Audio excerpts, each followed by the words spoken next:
The 260. Today we're talking about some standouts in last night's matchup between Winnipeg and Washington. Actually the best game of the night. And I thought there were a lot of other matchups that were good, but didn't really compare to this one. And ironically, the Jets, they come out winning this one. So Washington, you had a premier offensive team, and Winnipeg, you had one of the best defensive and shutdown teams in the league. And those two counteracting each other, one of them has to give in this game, right? So I think both teams came out flying right out of the gate, and it had a playoff like atmosphere to it in terms of the intensity, the battles. Tom Wilson was playing like Tom Wilson, and he was just creating a lot of sustained chances. And I think throughout this game, there's just a lot of effort involved on both sides that made it really fun to watch. And it was the best game of the night coming into it, and it was the best game of the night after it. It was just exciting all around. Ended up going to overtime too, so that ended up making things more fun with the Nikolai Ehlers goal off the rush in overtime. And I think just talking about both sides specifically here, first we'll talk about Washington a little bit. And obviously Jacob Chikrin coming off a fresh new extension, $9 million a year, 8 years. You could argue that he's overpaid, but at the same time, I think that's kind of the standard for today's defenders. And with the cap going up, it's not going to be as big of a deal longer term, I would say. And you're going to need that bona fide number one, number two. I would say Chikrin's more of a number two in terms of his ceiling right now, defenseman. And I think when John Carlson is out, you're going to need someone to replace him. And it's hard to replace John Carlson, but Jacob Chikrin could slot in as that guy long term. He's also in his prime. He's only 26. So if you're getting Jacob Chikrin for 8 years for probably his best years, and then the contract will expire around 35. So that's pretty good contract, I would say. And I mean, you just look at the list of defenders in today's day and age, like Evan Bouchard's going to be the next guy that's probably going to get 9 million a year, at least or more. Cale Makar is already making 9 million, and Seth Jones, Darnell Nurse. There's Zach Werenski, Eric Carlson, Drew Doughty. They make over 10 each. Like there's a bunch of other guys that I'm missing. Those are just guys off the top of my head, but a lot of guys that make that style of money. So I'm not surprised that Chikrin ended up doing the same in this extension.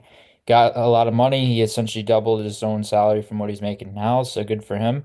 And I thought he played really well yesterday too. I thought he was noticeable. I think long term, he's going to evolve into more of a defenseman. And we've seen years in years past from him where he could be more of a number one style defenseman who could also produce offensively. I think that's the question really when it comes to Chikrin is how high is his offensive ceiling? Because he's had a season in Arizona years ago. I forget how long it was ago now. It was probably at least 3 or 4 years ago where he had a point per game season, and he was a young defender. He was, I believe, 23, 22, somewhere around there. Somewhere between 21 and 23. And he had a point per game season. He had over 50 points, and it was somewhere around the 50 game mark. And I don't remember to be exact, but he showcased that one offensive year. So it's like, okay, if he can do that, what could he do now in his prime of his career? I think that's the question. And still, I don't have a definitive answer in terms of what he could be. Could he be a 70-point guy? Could he be an 80-point guy? Could he be a 90-point guy? I have no idea. I think he played really good in this game yesterday. And I think the other thing with him is he's a very all-around style defenseman. So you know what you're getting in him. He plays a really, really complete game. So you don't have to worry about him defensively. It's just more so on the offensive side. What is his ceiling and what could he be long term to really allow him to equate to his $9 million a year AAV? And outside of that, Alex Ovechkin, he's at 889 in terms of goals now. He ended up scoring yesterday. He looked great once again. I mean, he scored from his office. Ovi scoring from his office. Anytime he scores from his office, it's a good game for him. So I think that's pretty self-explanatory. Alexi Protas, a guy who I've really liked throughout the season. I don't really know what his potential is long term, or if this is his offensive ceiling, or if he's going to do more long term. But Protas has just been unbelievable. He's been really fun to watch too throughout the season. Kind of like that Tage Thompson vibe, where he's a bigger, slightly more filled out than Thompson, but obviously being 6'6", there's not a lot of players who are 6'6", 6'7" ish who can play an elite rate offensively and produce at that elite rate.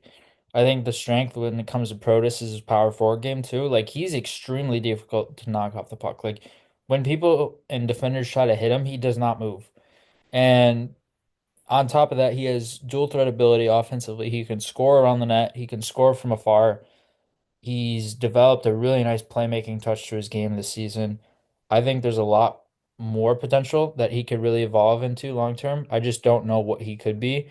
I definitely don't think his shooting percentage is going to be sustainable long term, and the goal production might not be as sustainable, but certainly a guy who can be a premier playmaker on a top six role and inside a top six role. And the Capitals, they have a nice blend where they have a younger-ish blend of talent who are also productive mixed with their veterans. So, and there are also a lot of players on that team who are literally 6'3" and over. Like a bunch of their top players are 6'3" and over, which I find is quite ironic. But he was really good. Protas is really fun to watch. One of my favorite players to watch in the league this year, just because of how untraditional his path is and how you would have never expected him to have a breakout season until he started producing. It's like Connor McMichael and even Alex Laferriere early on in the year with LA, how those guys are producing. Like they were producing at an elite rate. I think those three were the biggest surprises in terms of how they were producing on a regular basis. Protas has sustained it, so that's even more impressive. And like I said before, the outlier when it comes to him and his style is his size. So like guys like LaFerriere and McMichael aren't 6'6". He's 6'6". So he uses that to his advantage. On Winnipeg's side, Nikolai Ehlers scored the overtime winner, and he was really effective, just creating tons of speed. Like he's so fun to watch with his speed and how he gets going with his speed. He is hard to slow down. He brings a ton of pace, a ton of energy, and he's really difficult to stop off the rush. He brings an element similar to Kyle Connor, albeit less of a rate than Kyle Connor, because Kyle Connor can just produce offense from anywhere. I think Nikolai Ehlers is kind of that same, just a little bit of a lesser version and a little bit more unnoticed with how Kyle Connor has been so effective on the wing and as a top line winger in Winnipeg. Nikolai Ehlers, though, just he can play either wing, though. That's the unique thing about him. He can play either wing. He's comfortable on both wings. He's had experience playing both wings in his career. And he's consistent. That's the other thing I noticed about him is that he's just so consistent. You know what you're getting about you know what you're getting with him every night, every game. And that makes him really fun to watch because you know what you're getting out of him. And it's rare to find players who are as consistent as he. So he was really, really effective. And then Josh Morrissey also had a goal in this game. And I've really liked Josh Morrissey's game for a while. I think I've really liked how he's rounded out his game. Like early on in his career, more of a shutdown-ish style defenseman. Now he's more of a premier offensive defenseman who can jump in the play, activate, be a threat, and also know when to get back, know when to recover, know when to pinch and when not to pinch. And he does both elements really well. He's really ingrained himself. I shouldn't say offensive defenseman, I should say more of a two-way D.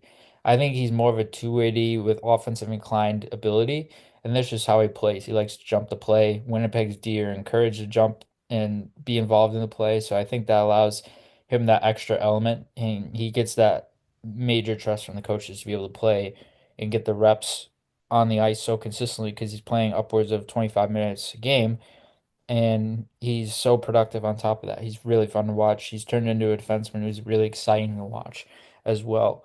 And then another defenseman I wanted to touch on who's quite the opposite in terms of style, but is a defenseman who's slightly underrated on this Winnipeg team. That's Dylan Sandberg. I think Dylan Sandberg, a lot of what he does doesn't get credited as much because he plays a lot of the grittier side of the game. He doesn't produce a ton offensively for Winnipeg, but he can play a top four role defensively for them. He's a bigger-ish defenseman who closes gaps. He's physical. He plays a really sound defensive game with positioning, his angles, how he's able to pay attention to how he defends off the rush and how he manages those situations in terms of his gaps in his stick. I think he's got really good instincts there, and he's really solidified in how he's able to anticipate and shut down sequences. So he plays a very effective two-way-ish style game. I've noticed his offensive ability slightly develop more throughout the year, not a ton, and in subtle ways, more so than anything else, but the offense is certainly there, but I see his ceiling as more of a 30 40 point guy as a defenseman. I don't see him getting much more than that, but he plays a very effective game, and I think he is relied upon so heavily defensively all the time and plays his role quite well too. And then Mark Scheifele, I think Mark Scheifele, another consistent player on this Winnipeg team. I mean, there's so many consistent players that Winnipeg has. Like Morrissey's consistent, Scheifele's consistent, Connor's consistent. Gabe Vilardi, even though he was hurt yesterday, and I believe he's week to week right now, he's been very consistent for them. And who am I missing? Nikolai Ehlers, very consistent. Like a lot of their top six forwards are consistent. And you can even throw Cole Perfetti in that mix because Cole Perfetti is kind of on that brink of a top six, top nine style forward. I think Scheifele just he plays the game so well. Like tons of speed, tons of energy. He has a finesse game, but he also has a power game, and he also has a compete to him. Like those three elements are rare to find in a center. He brings a tenacious energy, a competitiveness, and ability to be a two-way center, and be a shutdown center, be an offensive center. He can do both and play roles on both sides of the puck really well. And he was really effective. And then one more guy I wanted to touch on very briefly is he got to start on their top line in this game to replace Gabe Vilardi, which is really hard to do. The other guy that came over in the trade from LA to Winnipeg, Alex Iafallo for Pierre-Luc Dubois. I think Iafallo doesn't get as much credit because he's more of a top nine, middle six guy who plays more shutdown minutes and competes a lot, forechecks heavily, but he was a really nice add to that top line yesterday. He brought, I think, more competitiveness to the top line. He brought more tenaciousness, more energy, and just an ability to lock guys down on the forecheck and create turnovers. And so by being able to recover pucks that way allowed him to be able to find space for his teammates and be able to defer pucks off or defer and make plays to his teammates effectively. So he's doing a good job of that. And I thought he was really noticeable on both sides of the puck too. Like a lot of Winnipeg's guys were noticeable in terms of their two-way play and two-way ability. And that just allowed them to be able to create sustained offense. And they were able to be productive that way. They were just doing a really great job of that and really sustaining that effort throughout the game.